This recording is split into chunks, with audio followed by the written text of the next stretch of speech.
Ready na tayo sa Chismisang May Trivia. Kaya naman, let's play! Sang Tanong, Sang Sabog!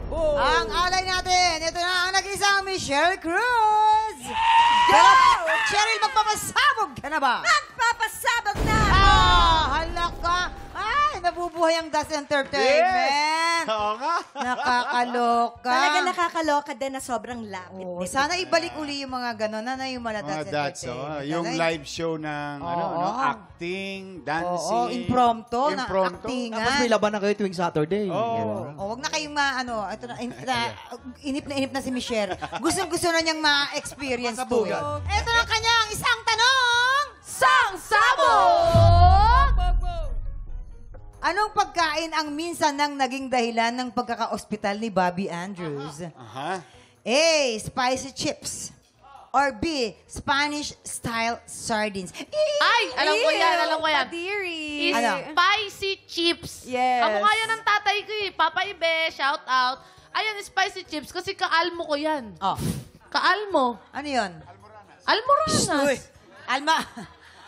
Siya si Almo. Kasi Ako si Alma. Si Sir Bobby, very sensitive yung stomach niya, yung digestion tract niya. Kumbaga, makakain lang siya ng maanghang na mga bagay or mga acidic. Ayun na nga, yung tiyan niya talagang Tiyan ba? humihilab-hilab.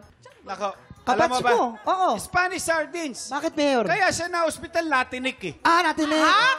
Sardines? Natinik? Malaki. Malaki yung Malaki. sardinas. Laki. Okay. Tapos sinisaryan siya dito. Oh, yan. Ikwenta mo. Oh, yan. Yung Sarian? Dito? Oo, dito. Ikwenta mo. Paano inopera? Sabi nga niya, gusto ko bikini cut. Ay, Pero maliit lang.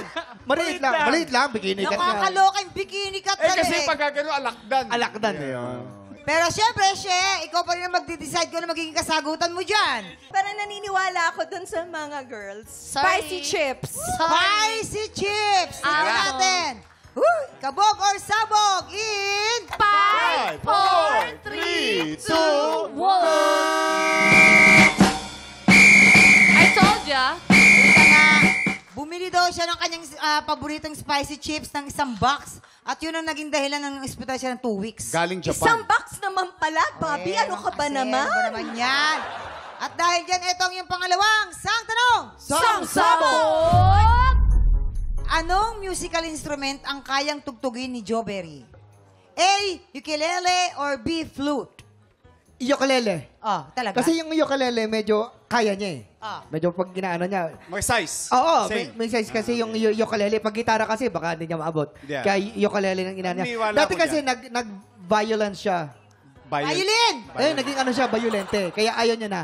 Kaya yun, nag-ukulele na lang siya. Ay, mas alam ni teka lang, Faith yan. teka lang. Ito lang ang masasabi ko. Hindi hadlang ang iyong laki o liit para ikaw ay gumamit ng isang instrumento. Totoo!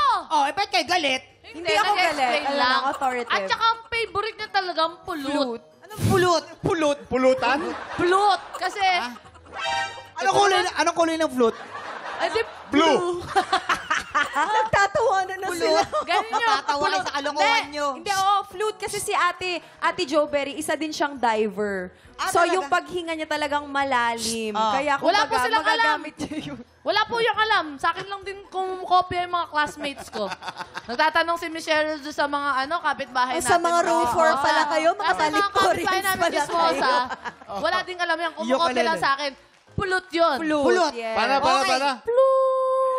May lifeline ba? Direct Adult, kailangan ko tulong ninyo. Tik Tropa!